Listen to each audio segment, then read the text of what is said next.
Hello to everyone watching. Welcome to the Humble Sound Tech channel. So in this video, we are going to continue with what is going on within our Behringer wing. Right. So I have buses set up. Now I love working with buses. And one of the reasons why I love working with buses is because it affords me um, the ability to apply overall compression, overall EQ on every element that is within the bus. So none of my individual elements are going straight to the mains, but they are all going into the bus. So find out I have drum bus. If you see on my drum bus, I have all the drums going through. So overheads, kick, snare, hi hat, tom one, tom two, tom three going into the drum bus. And I have another drum bus, but it's for parallel compression, where I have just kick, snare, and the toms going into it. So what will happen here is I'm going to perform a very hard compression on this bass and then just blend it into the main drum bass signal, or blend it with the main drum bass signal. That way it gives me depth, it gives me heaviness on the drum side. I also have the band bass. With the band bass, everything apart from drums will be in the band bass. Also, I have backing vocals, basses for backing vocals, lead mic bass, and then I have the broadcast bass. So the broadcast that I'm receiving from the door on an input channel will will be sent to this bus, and from this bus I'll send it to the matrix, which will send which from which the broadcast will be picked from. So another thing that I like is it gives me with buses is that you it gives me layers of processing, right? So I have the processing that goes on the individual channels, and I also have the processing that will be going on the drum bus, right? So I have two layers of processing, or even I would say in the scheme of things, I have about 3 or 4 layers at every time. So I have this processing, and on top of this processing, I have this processing, and on top of this processing, I also have the processing on the mains, right? So you may not use all the processing you may not use processing at every level, but just the fact that you have the ability to be able to process at every level is a good thing to have, right? And then the reason why the elements are not also going into the mains is that what will happen is if I have all these elements going into the main plus the buses also going into the mains plus the going into the main, what I'll run into an issue of clipping, because remember that buses are summation points, logarithmic summation of the levels you have over here. So while this is going into it, then this is also going into the mains. By the time you realize you'll be facing clipping and your signal will be too hot. That's one thing that you have to take into account when you are going with this method. Some people just send everything into the mains and they don't use buses, but I like using buses. It's a preference. Whatever helps you, you go with it, right? And then I have my effect also set up. I'm not somebody. I personally don't like using a lot of effect because I think it's distracting, or setting up a lot of effects because I think it's distracting. In my local church, I just have two effects. I have the reverb and I have the delay. Basically, those are the two effects. Everything passes through it. But in this setup, I have a general reverb, which I'll be using the TC Electronics emulation. Right, there are a lot of presets that are very good and they sound nice. I'll be going with concept one presets. I may have to do a few tweaks depending on how it sounds at the location. But I want to have a big, I want to have a big sound. So going through it. I think concept one achieves that for me. I might change it, but depending on whatever it is that is going on that day. But this is what I have set up right now. I have verb for vocals, which I'm using Drew's room. Now Drew's room effect preset, it sounds very nice. Right. So I have for the vocals, I have two layers of effects. I have the vocal verb itself, and I have a general verb. Right. So this is just to blend in with the general verb to give it more depth and more spacing. Then I have vocal chorus, which I'll be passing all the backing vocals through. Right. I have tried this, I've tested it, and it sounds very nice. It gives it depth, it opens it up, it gives it a choral, or it gives it a chorus kind of feel. Well, the name is chorus, so it gives it a chorus kind of feel. It's very nice. If you get your hand on a Behringer wing, you can try it and see. You can tweak the settings to your liking, but it's very, very nice. And then I have delay, straightforward wing delay, tap, and then you go. Yeah, these are the four the four effects that I have set up. I will be passing the delay through the general reverb for it to have for it not to sound so dry and for it to be able to sit well in the mix. So that's how I have the basses set up. When I come to my mains, I've set up two main basses, right? I have the band, so everything that is not vocal passes through here, and I have my vocal main bass too.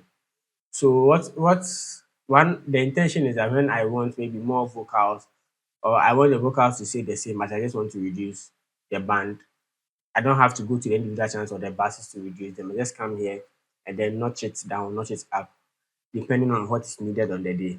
Now, and then in my matrices, I'll set up my main. So this matrix one will be going to the full range speakers, and then matrix two will be going to the subs.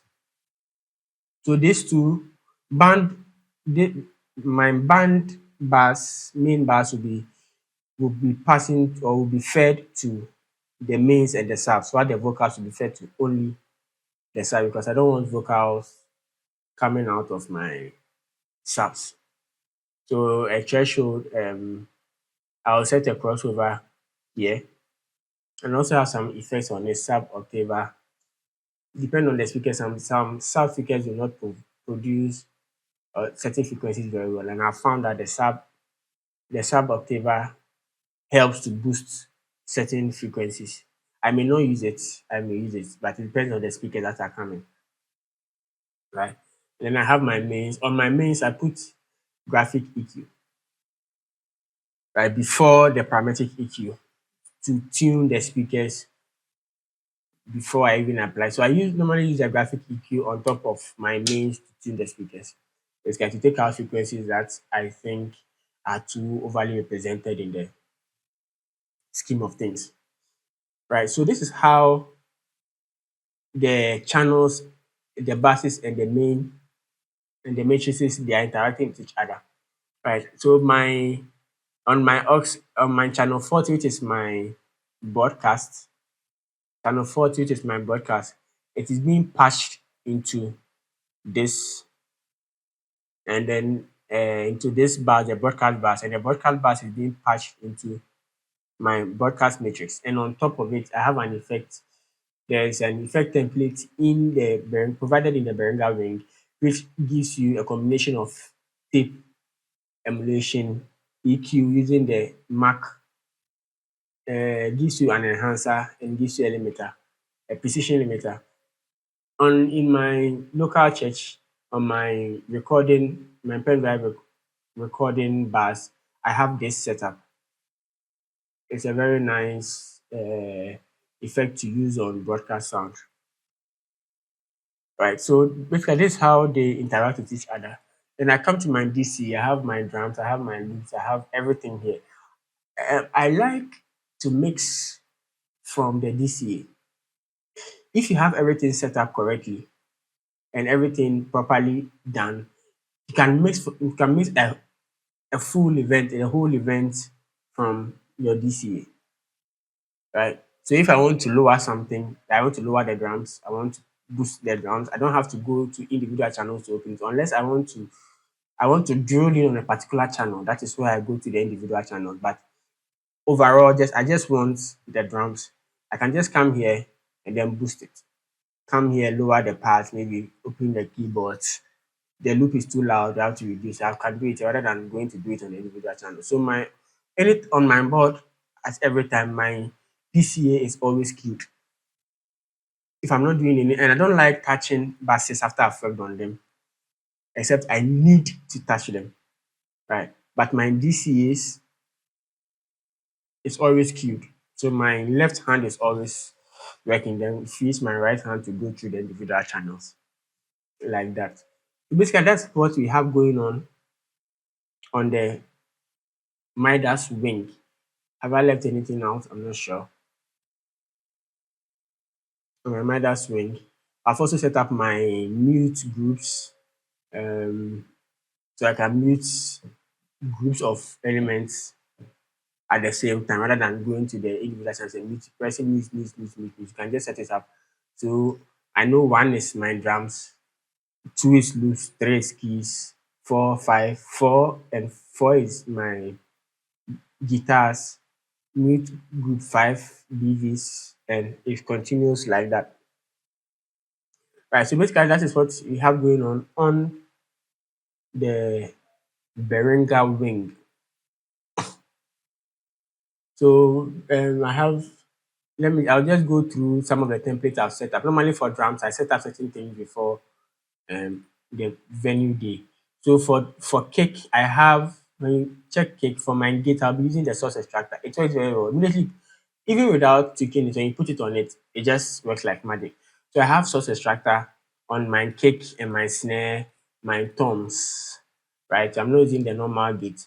And then for kick, snare, and toms, I'm also using the no stressor compressor. It's easy to use. Always go for what is easy and what is simple. Don't overcomplicate stuff. So all you do is to choose your um choose your ratio, set your threshold, and this your makeup gain, attack and release. Now I'm using the same thing on my bass. Right? It sounds very nice also on bass. One tip is when you give it a fast attack and fast release, it there is this grittiness that comes out of the bass, which is good in certain music. But everything else, I might go with the com- default gates, default EQ, default compressor. All my EQs are the default EQ that come. But you can try out the SSL emulation. This is the Soul Analog emulation or this other emulation. You can also try the Mac E EQ4. It also sounds nice. And one thing you can use this for is to add air to your vocals. So when you can put it on your vocal chain and then your vocal bars and then just set probably to 20 kilohertz and then just open it. It has a very nice airy feel to the vocals. I may use it, I may not use it, I don't know. I'm still contemplating. But for the individual channels, I'm just going with the normal EQ that comes with the Behringer wing. Right. So basically that's what is going on here. That's what is going on here. The next video will jump into what is going on our M32, the stage console, and then we'll move on to our broadcast mix. So thank you. I'll see you in the other video. Please like, share, and then subscribe. Comment. Let me hear your feedback on what you think I've done, your suggestions and everything. I'll see you in the next video. Peace.